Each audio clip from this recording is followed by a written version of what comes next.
Hello and welcome to another episode of Toothless MMA's radio series Quick Hitters. I'll be your host, John Galloway, and today, as we look at the world of combat sports, I'll be joined by my guest, Danny Castillo. Danny, John Galloway, Toothless MMA, how's it going today? It's going well. Thanks for having me. How's yourself? I'm doing great. Thanks for asking. I appreciate you taking a couple minutes. I know that your schedule is really probably ramped up recently here. Just the last couple of days, we've gone from being another fight on the card coming up at 177 to being the co-main event. How did that go down? And it's where do we start? Originally, I was slated to fight August 2nd at UFC 176. That fight was canceled. And then, I got the great news that I would be fighting in my hometown in Sacramento. And, I was fired up about that. Yesterday, I got the call, found out that John Jones was hurt. They were scratching the Demetrius Johnson fight. They were going to move that to that card. And I got bumped up to co-main event. Nice. Now, how does that feel, fighting in the hometown? Oh man, it's everything you dream about as a kid. I fought here twice before. Once, which was my WEC debut. That one I didn't do so well in that one. And then last December, I lost a really close decision to Edson Barbosa in a fight of the night performance. And you know what they say? Third time's the charm. Third time's the charm. That's right. So now, does it add any additional pressure to you fighting in front of the hometown?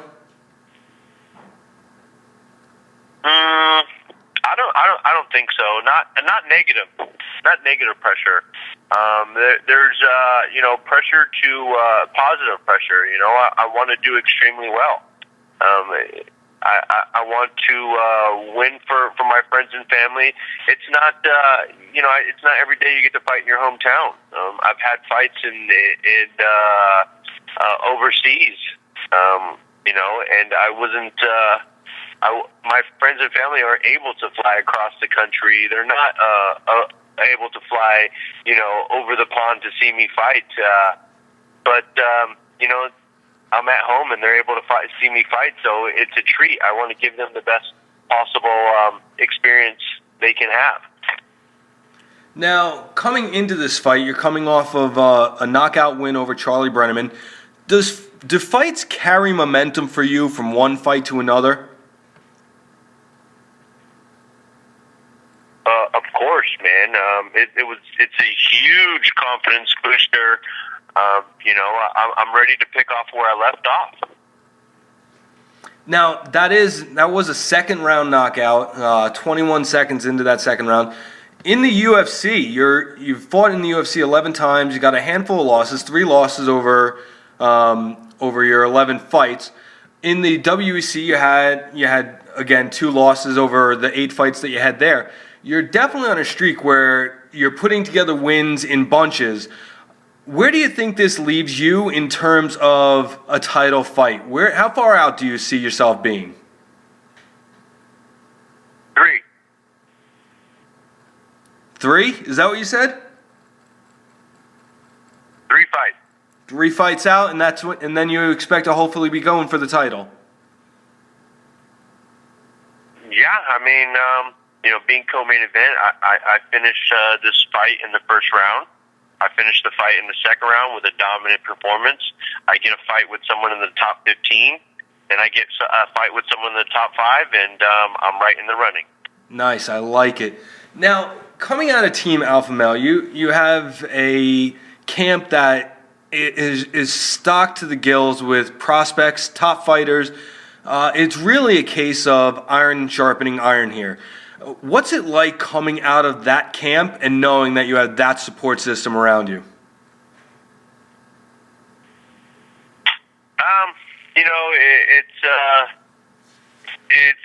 It gives you a sense of confidence.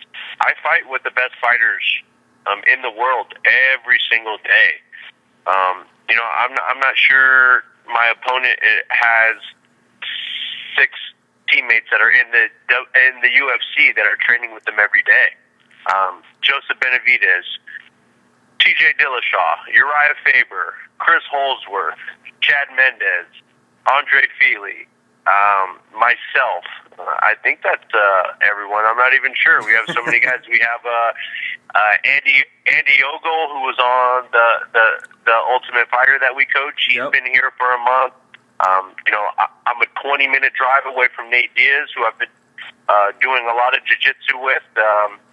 For my last 2 fights, I've been rolling with him a ton. Nice. I'm training with the best guys in the world. So when I go into the fight, it's not going to be anything I haven't seen already. Now, speaking of who you're training with, clearly a couple months back there was a very public split between Team Alpha Male and Coach Bang Ludwig. Have you been training with Bang for this upcoming fight? Yeah, Coach has been here my whole camp. He came for Chad's title fight. That fight was canceled. So I had 8 weeks with him. Then they added TJ's title fight, so I got another 7 weeks. Another 6 weeks with him. So, I've had a whole camp with Coach Bang, and last time I had a full camp with Coach Bang, I walked away with a one-punch knockout. Now, Team Alpha Male was always successful. When Coach Ludwig came into the camp, you guys reached unprecedented levels of success for your camp. What do you attest that to in his teaching style?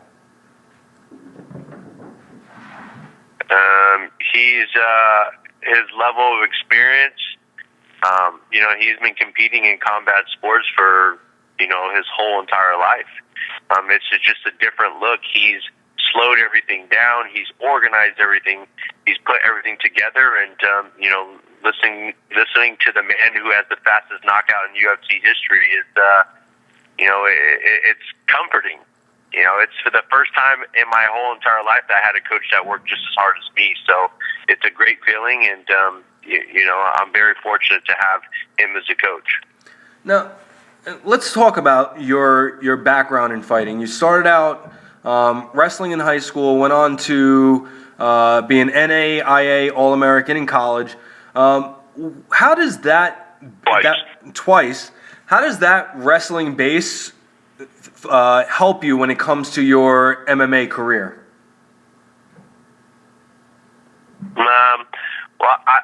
Definitely being able to take the fight to the ground whenever I want. That's always a plus. But what I've taken away from wrestling is, the grind. To be successful as a wrestler, you got to work hard, and you've got to put everything you can, everything you possibly have. You got to go. You got to work as hard as you can possibly work. And with that, I've gained an incredible work ethic, and with that, it puts me where I am right now. And where I am is the co-main event on this card. My story is everything leading up to this point has been a part of my story, and I'm proud. I'm proud of my roots. I started in the WEC, and now I'm here in the UFC co-main event. Now, looking at your opponent, Tony Ferguson, he's got a couple of UFC fights under his belt. He's got 6 UFC fights.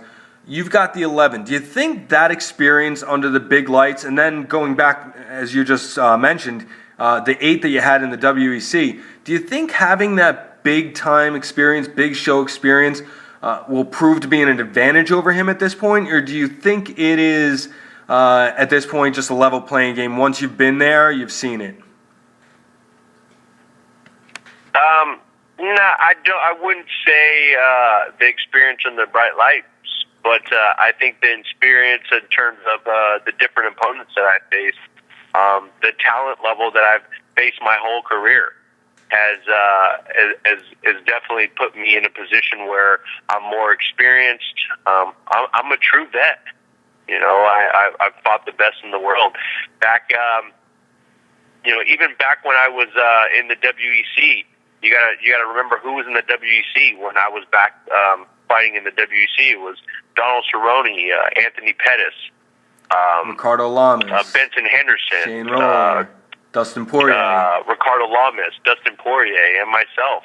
And those are the guys that are still here to this day. And it's just a testament of my hard work and just what I've been through. I'm still here, and I fought some of the best fighters in the world, and I continue to fight the best fighters in the world. And it's my time to shine. It's my time to get the recognition that all those other fighters have gotten, and I haven't. Now, going into that, it seems that for all of your fights before this, you've never made it to the main card, never made it to the big highlight fights. Why do you think that is?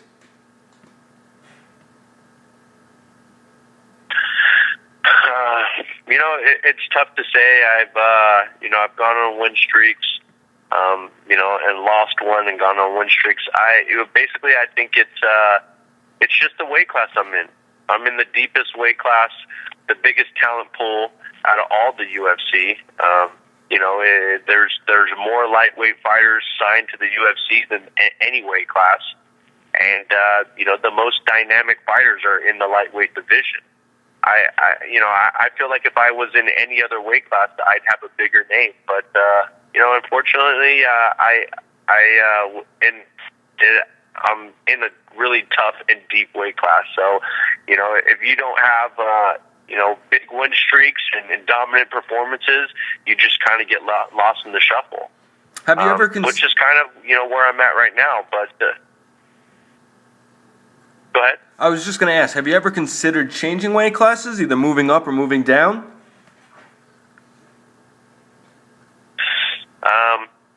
I enjoy my life right now. Cutting the 45s, I think I'd be miserable. I don't do well with not eating or having water, so I cut a lot of weight when I was wrestling in college, and I hated it. I like the idea of being strong, being able to eat when I want to eat, and I like to keep it that way. But if I have to, that's in the back of my head. But right now, I'm able to compete with the best in the world. I'm 7-3 in the UFC at 155. My last two fights, I came up short on those fights, but I was in those fights. Both those guys are in the top 15 in the world, and the first round going into those fights, I dominated. A lot of people would say there were 10-8 rounds in both fights against Michael Johnson and against Edson Barboza. So I'm right there. Talent-wise, I'm right there. I just wasn't able to close the deal, and it's a learning experience. And like I said, it's part of my story. It's trial and error, and I feel like right now I'm the best mixed martial artist, and I'm closing those gaps and fine-tuning my game. That's it. I love the attitude that fighters have, and something you just touched on, where a loss isn't necessarily a loss if you take something away from it. And hearing you say that to me means that you have that championship pedigree and that championship mindset. I love that. Now, going with your current, no problem. Going with Tony Ferguson, without giving away too much of your game plan, where do you see your advantages over him going into this fight? Well, definitely my wrestling. I feel like I'm a far better wrestler than he is. I feel like working with Coach Bang, 3 days a week, one-on-one, has put my stand-up game at a whole new level. I think my jiu-jitsu is better than his. He's a purple belt in 10th Planet. I'm a brown belt. After the Charlie Brenneman fight, I flew to Brazil 7 days later and competed in a Brazilian jiu-jitsu tournament called Copopedio. And the fight I had was no points, no time, submission fight, and I was able to walk away with the submission over a black belt in 8 minutes. Excellent, nice. Now, going into this fight and going to all your fights, you have sponsors, you have companies that help you out, you have people that help you out along the way. Why don't you mention some of those guys now? Memory Tag is a huge sponsor of mine. On it, it's definitely always taking care of me. Booster is a sponsor of me. Artillery is a good sponsor as well. And my friends and family, my coach, my team, and your listeners, thanks for having me on. And, it's just the only way I can repay you guys is by having an awesome performance and having my hand raised on August 30th, and that's the plan. Well, if people can't watch the fight on August 30th live or on pay-per-view, where can they follow you on social media to see how it went, to see how you're doing, and to keep up with your career? Just like every other fighter, I got the social media, Twitter and Instagram. It's Last Call, at Last Call 155, and I have a Facebook fan page. That's Danny Last Call Castillo. You can find me there as well. All right. Well, we look forward to seeing you August 30th at the Sleep Train Arena in Sacramento, California, going into your co-main event against Tony Ferguson here. We wish you good luck, and that's going to wrap up another episode of Toothless MMA's radio series Quick Hitters. I'd like to extend a big thank you to today's guest for joining us. For Danny Castillo, this is John Galloway, and we are tapping out.